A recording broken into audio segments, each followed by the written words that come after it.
Hi friends, welcome to top cine news and reviews. ನೂರು ಸಾಮಿ ಇದು ರೀಸೆಂಟ್ ಆಗಿ ತಮಿಳ್ ಫಿಲ್ಮ್ ಇಂಡಸ್ಟ್ರಿಯಿಂದ ಬಂದಿರುವಂತಹ ಒಂದು cinema starring Vijay Antony and Swasika Vijay. Story line ಗೆ ಬರೋದಾದ್ರೆ, ಮದುವೆಯಾಗಿ ಕೇವಲ 10 ವರ್ಷ ತುಂಬುವಷ್ಟರಲ್ಲೇನೆ ಸೆಲ್ವಿ ತನ್ನ ಗಂಡನನ್ನು ಕಾರಣಾಂತರಗಳಿಂದ ಕಳ್ಕೊಂಡಿರ್ತಾಳೆ. ಸೆಲ್ವಿಗೆ ಇಬ್ಬರು ಗಂಡು ಮಕ್ಕಳು ಸಹ ಇರ್ತಾರೆ. ಸಣ್ಣ ವಯಸ್ಸಿನಲ್ಲೇ ಗಂಡನನ್ನು ಕಳೆದುಕೊಂಡು ಸಾಂಸಾರಿಕ ಸುಖದಿಂದ ವಂಚಿತಳಾದ ಸೆಲ್ವಿ ಸಮಾಜಕ್ಕೆ ಮತ್ತು ತನ್ನ ಮಕ್ಕಳ ಭವಿಷ್ಯಕ್ಕೆ ಹೆದರಿ ತನ್ನ ಎಲ್ಲಾ ಆಸೆಗಳನ್ನು ತನ್ನೊಳಗೆ ಅದ್ಮಿಟ್ಕೊಂಡಿರ್ತಾಳೆ. ತನ್ನ ತಾಯಿಗೆ ಈ ರೀತಿಯಾದ ಬಯಕೆಗಳು ಸಹ ಇದೆ ಅನ್ನುವಂತ ವಿಷಯನ ಒಂದು ದಿನ ಅದು ಹೇಗೋ ಸೆಲ್ವಿಯ ವಯಸ್ಸಿಗೆ ಬಂದಂತಹ ಮಗನಿಗೆ ಗೊತ್ತಾಗುತ್ತೆ. ಅಲ್ಲಿಂದ ಸೆಲ್ವಿ ತನ್ನ ಇಬ್ಬರು ಗಂಡು ಮಕ್ಕಳು, ಸಂಬಂಧಿಕರು ಹಾಗೂ ತಾನು ಇರುವ ಸಮಾಜದಿಂದ ಮಾನಸಿಕ ಹಾಗೂ ದೈಹಿಕವಾಗಿ ಅನುಭವಿಸುವಂತಹ ಕಷ್ಟಗಳು ಮತ್ತು ಆ ಕಷ್ಟಗಳನ್ನೆಲ್ಲ ದಾಟಿ ಅವಳು ತನ್ನ ಹೊಸ ಜೀವನವನ್ನು ಕಟ್ಕೊಳ್ಳೋದಕ್ಕೆ ಆಗುತ್ತೋ ಇಲ್ವೋ ಅನ್ನೋದೇ ಒಂದು ಫಿಲಮ್ ನ main plot. Positives and negatives ಗೆ ಬರೋದಾದ್ರೆ, ಸ್ವಸಿಕಾ ವಿಜಯ್ ಸೆಲ್ವಿ ಈ ಫಿಲಮ್ ಅಲ್ಲಿ ಅವರ ಕ್ಯಾರೆಕ್ಟರ್ಗೆ ಮ್ಯಾಕ್ಸಿಮಮ್ ಸ್ಕ್ರೀನ್ ಸ್ಪೇಸ್ ಸಿಕ್ಕಿದೆ. ಈ ಫಿಲಮ್ ಸ್ಟಾರ್ಟಿಂಗ್ ಇಂದ ಎಂಡಿಂಗ್ ವರೆಗೂ ಪ್ರತಿಯೊಂದು ಸೀನಲ್ಲೂ ತುಂಬಾ ನ್ಯಾಚುರಲ್ ಆಗಿ ಆಕ್ಟ್ ಮಾಡೋ ಮೂಲಕ ಆ ರೋಲ್ಗೆ ಅವರು ಜಸ್ಟಿಫೈ ಮಾಡಿದ್ದಾರೆ. ವಿಜಯ್ ಆಂಟೋನಿ ಏಳುಮಲೈ ಅವ್ರಿಗೆ ಇರುವಂತಹ ಹೀರೋ ಇಮೇಜ್ ಇಂದ ಬಿಟ್ಟು ಈ ಫಿಲಮ್ ಅಲ್ಲಿ ಡಿಫ್ರೆಂಟ್ ಆಗಿ ಏನೋ ಟ್ರೈ ಮಾಡಿದ್ದಾರೆ. ಈ ಫಿಲಮ್ ಅಲ್ಲಿ ಅವರ ಕ್ಯಾರೆಕ್ಟರ್ ಫೀಲ್ ಗುಡ್ ಆಗಿ ಬಂದಿದೆ. ಅವರನ್ನು ಸೇರಿ ಬಾಕಿ ಎಲ್ಲ ಸಪೋರ್ಟಿಂಗ್ ಆಕ್ಟರ್ಸ್ ಸಹ ಆಕ್ಟಿಂಗ್ ವೈಸ್ ತಮ್ಮ ರೋಲ್ಗೆ 100% ಜಸ್ಟಿಫಿಕೇಶನ್ ಕೊಟ್ಟಿದ್ದಾರೆ. ಡೈರೆಕ್ಷನ್ ವಿಷಯಕ್ಕೆ ಬರೋದಾದ್ರೆ,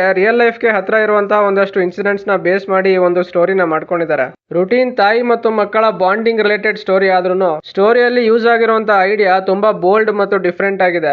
ಇದರಿಂದಾಗಿ ಸ್ಟೋರಿ ವೈಸ್ ನನಗೆ ಡೀಸೆಂಟ್ ಫೀಲ್ ಕೊಡ್ತು. ಎಕ್ಸಿಕ್ಯೂಷನ್ ಗೆ ಬರೋದಾದ್ರೆ, first half of the film ತಾಯಿ ಮತ್ತು ಮಕ್ಕಳ ಮಧ್ಯೆ ನಡೆಯುವಂತಹ ಎಮೋಷನಲ್ ಸೀನ್ಸ್ ಆಡಿಯನ್ಸ್ ಗೆ ಕನೆಕ್ಟ್ ಆಗುತ್ತೆ. ಸ್ಕ್ರೀನ್ ಪ್ಲೇ ಅಲ್ಲಿ ಯೂಸ್ ಆಗಿರುವಂತಹ ಐಡಿಯಾಸ್ ನನಗೆ ಫ್ರೆಶ್ ಅಂತ ಅನಿಸ್ತು. ಇದರಿಂದಾಗಿ first half of the film ನನಗೆ ಡೀಸೆಂಟ್ ವಾಚ್ ಫೀಲ್ ಕೊಡ್ತು. Second half of the film ಅಲ್ಲಿ ಫೀಲ್ ಗುಡ್ ಮತ್ತೆ ಕಾಮಿಡಿ ಪ್ಲಸ್ ಎಮೋಷನ್ಸ್ ಎಲ್ಲದನ್ನು ಈಕ್ವಲ್ ಆಗಿ ಬ್ಯಾಲೆನ್ಸ್ ಮಾಡ್ಕೊಂಡು ಹೋಗಿದ್ದಾರೆ. ಫಿಲಮ್ ನ ಲಾಸ್ಟ್ 30 to 40 ಮಿನಿಟ್ಸ್ ಅಲ್ಲಿ ಸ್ಕ್ರೀನ್ ಪ್ಲೇ ಗ್ರಿಪ್ಪಿಂಗ್ ಆಗಿ ಬಂದಿದೆ. ಪ್ರೀ ಕ್ಲೈಮ್ಯಾಕ್ಸ್ ಅಲ್ಲಿ ಮದರ್ ಸೆಂಟಿಮೆಂಟ್ ಎಮೋಷನ್ಸ್ ಪೀಕ್ ಗೆ ತಗೊಂಡೋಗಿರೋದು ನನ್ನ ಪ್ರಕಾರ best part of this film. Climax engaging ಆಗಿ ಮಾಡಿದ್ದಾರೆ. ಈ ಎಲ್ಲಾ ಪಾಯಿಂಟ್ಸ್ ಇಂದಾಗಿ ಸೆಕೆಂಡ್ ಹಾಫ್ ಸಹ ನನಗೆ ಡೀಸೆಂಟ್ ವಾಚ್ ಫೀಲ್ ಕೊಡ್ತು. ಫಿಲಮ್ ಸ್ಟಾರ್ಟಿಂಗ್ ಇಂದ ಎಂಡಿಂಗ್ ವರೆಗೂ ಸ್ಟೋರಿ ಟೆಲಿಂಗ್ ನ್ಯಾಚುರಲ್ ಆಗಿ ಬಂದಿರೋದು ಈ ಫಿಲಮ್ ಗೆ ಮೇಜರ್ ಪ್ಲಸ್ ಆಗಿದೆ. ಮ್ಯೂಸಿಕ್ ಡಿಪಾರ್ಟ್ಮೆಂಟ್ ಗೆ ಬರೋದಾದ್ರೆ, ಈ ಫಿಲಮ್ ನ ಬ್ಯಾಕ್ ಗ್ರೌಂಡ್ ಸ್ಕೋರ್ ಮತ್ತೆ ಸಾಂಗ್ಸ್ ಎರಡನ್ನೂ ಸಹ ಟಾಪ್ ನಾಚ್ ಆಗಿ ಬಂದಿದೆ. ಆಕಸ್ಮಿಕವಾಗಿ ನಡೆಯುವಂತಹ ಒಂದಷ್ಟು ಅನಾಹುತಗಳಿಂದ ಒಂದು ಹೆಣ್ಣು ತನ್ನ ಗಂಡನನ್ನು ಕಳೆದುಕೊಂಡು ತನ್ನದೇನು ತಪ್ಪಿಲ್ಲ ಅಂದ್ರೂ ಆಚಾರ ವಿಚಾರಗಳ ಹೆಸರಿನಲ್ಲಿ ಅವಳು ತನ್ನ ಜೀವನವನ್ನು ಒಂಟಿಯಾಗಿ ಕಳೆಯಬೇಕು ಅನ್ನೋ ಒಂದು ಮನಸ್ಥಿತಿ ಇರುವವರಿಗೆ ಡೈರೆಕ್ಟರ್ ಈ ಫಿಲಮ್ ಅಲ್ಲಿ ಒಂದು ಸೋಷಿಯಲ್ ಮೆಸೇಜ್ ಕೊಟ್ಟಿರೋದು ನನ್ನ ಪ್ರಕಾರ ಈ ಫಿಲಮ್ ನ ಇನ್ನೊಂದು ಬೆಸ್ಟ್ ಪಾರ್ಟ್ ಅಂತ ಹೇಳ್ಬೋದು. ಓವರ್ ಆಲ್ ಆಗಿ ನನಗೆ ಒಂದು ಫಿಲಮ್ ಸ್ಯಾಟಿಸ್ಫ್ಯಾಕ್ಷನ್ ಕೊಡ್ತು.